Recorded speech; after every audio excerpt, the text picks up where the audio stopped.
Ku munsi w'ejo nibwo byatangajwe ko perezida wa Sri Lanka Bwana Gotabaya Rajapaksa mu gihugu cye ari mu ndege ya gisirikare akerekeza mu birwa bya Maldives biherereye mu majyepfo ya Aziya.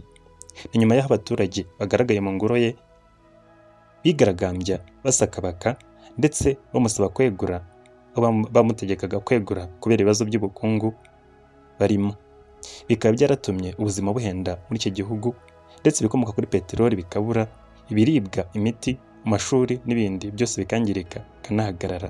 Mu gihugu hakaba hari akavuyo kajyanye n'ubukungu ndetse ko n'ubutegetsi bwe bwagiye bushinjwa kunanirwa kugenzura ibijyanye n'ubukungu ndetse no kunanirwa gushyira ubukungu ku murongo. Abantu benshi bakomeje kugenda bibaza uburyo umuryango wa Rajapaksa wari ukomeye cyane, wari warafashwe nk'intwari, bagiye batakaza icyizere kugeza aho bafashwe nk'ibigwari muri iki gihugu, kugeza aho uwari perezida ukomoka muri uwo muryango ahunze igihugu, agata igihugu agisize mu mazi abira, aho bukomeretsa cyane. Ese byaba byaratewe n'iki?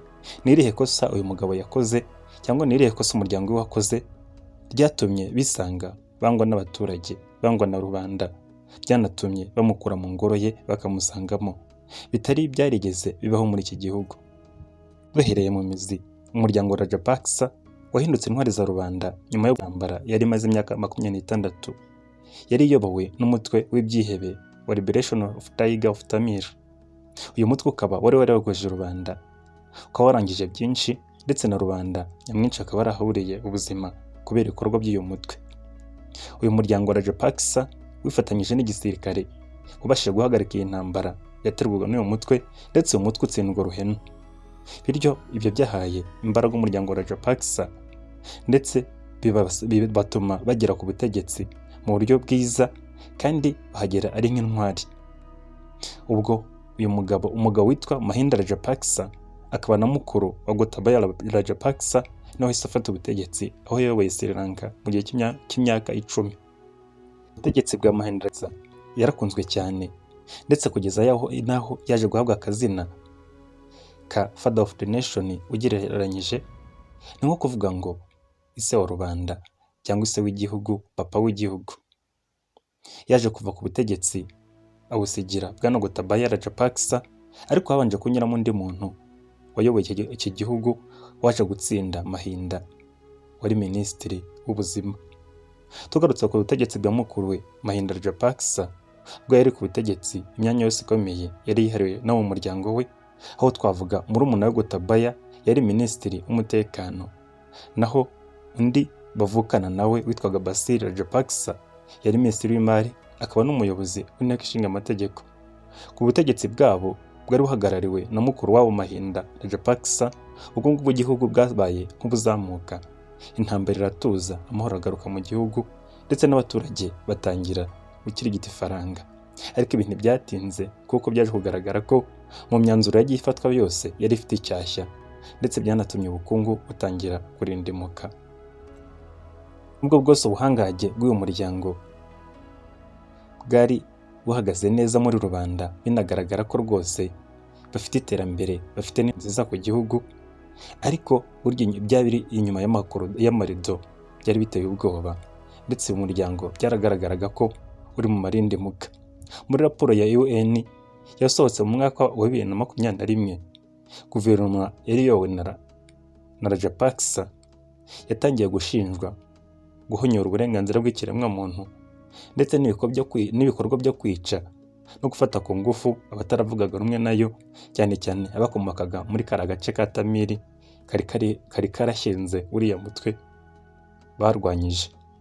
Muri raporo ya UN kandi bivuga ko ubuzima bw'abasivili bagera ku 40,000 bwahatikiriye, ariko guverinoma yagiye ibihakana. Guverinoma ya Mahinda Rajapaksa yagiye irebera ibyo bikorwa bigakorwa, abantu bakicwa, abatavuga rumwe nayo bakanyuruzwa n'ibindi bitandukanye. N'umuryango wa Human Rights Watch uharanira uburenganzira bwa muntu nawe wagiye ushinja leta guhonyora nkana, bwifashishije igisirikare cyayo abatavuga rumwe nayo, cyane cyane bakibasira amashyirahamwe y'abayisilamu bakomoka muri kara gace ka Tamil. Mu mwaka wa 2015 guverinoma ya Sri Lanka yari iyobowe na mukuru wa Gotabaya yashinjwe kuberamo Ubushinwa ideni ringana na miliyaridi 9. Ibi rero byatumye inanirwa kwishyura, ubukungu bwabo butangira kwazaharira, ndetse binagaragara ko nta ntumbero nta n'uburyo bashobora kwishyura. Aribyo bavuze ngo Ubushinwa igihugu cyose bubereyemo ideni buragisiriranka. Mu mwaka wa 2015 nanone Mahinda Rajapaksa yaje kwiyamamaza mu matora y'umukuru w'igihugu, ariko aza gutsindwa, atsindwa n'uwari minisitiri w'ubuzima. Ibi byagaragaye ko rubanda bari batangiye kumwinubira, ndetse no kubona ko ubutegetsi bwe bwagiye bwirundira mu madeni y'Ubushinwa, bityo bukananirwa, bityo akaba yarimo ashyira ubutegetsi ndetse n'ubukungu bw'igihugu cye mu kaga. Ibi rero byatumye bamwambura inkoni, bimika undi wari minisitiri w'ubuzima. Mu mwaka wa 2019 igisirikare kigizwe n'umutwe w'abayisilamu cyishe abaturage bangana na 190 nyuma yo kubatera bombe, bakayatera aho bari mu rusengero ndetse no ku mahoteli. Bikaba byaragaragaje intege nke no kurangara k'ubutegetsi bwa Sri Lanka. Muri uko kwezi kwa 11 muri uwo mwaka kandi 2019 habaye andi matora ku mwanya wa perezida, ari nabwo Gotabaya Rajapaksa yahise ayatsinda. Ubwo butegetsi busubira mu muryango w'Abarajapaksa kubera ko bwari bwarabanjwemo na mukuru we witwaga Mahinda Rajapaksa. Yo gutorwa yatanze imbwirwaruhame avuga ko agiye gukora igishoboka cyose akazamura ubukungu bw'igihugu bugasubira ku murongo, kandi ko azasigasira akanirinda icyubahiro cy'umuryango we, ariko byose binyuzwe mu nyungu za rubanda. Ku butegetsi bwa Gotabaya ibibazo by'ubukungu byarakomeje ndetse biramunanira, aho bivugwa ko imyanzuro yagiye ifatwa yagiye gushyira igihugu cya Sri Lanka mu manga y'ubukungu, ndetse ubukungu butangira bunakomeza kugenda bujya hasi bunarindimuka. Imyanzuro yatumye igihugu cya Sri Lanka kigera mu manga y'ubukungu. Mu gukemura ibibazo yari arimo, yagiye afata imyanzuro yamugejeje nk'ubu yazamuye imisoro. Ntibyatinze umusaruro yari yiteze ko kuzamura imisoro byamugezaho byabaye ikinyuranyo. Abashoramari barabuze, abari bafite ibikorwa by'ishoramari muri iki gihugu cye batangira kwigira hanze kubera ko imisoro yari ihanitse cyane. Ibi byatumye Sri Lanka ibura amafaranga yo kwishyura amadeni yari ibereyemo ibindi bihugu.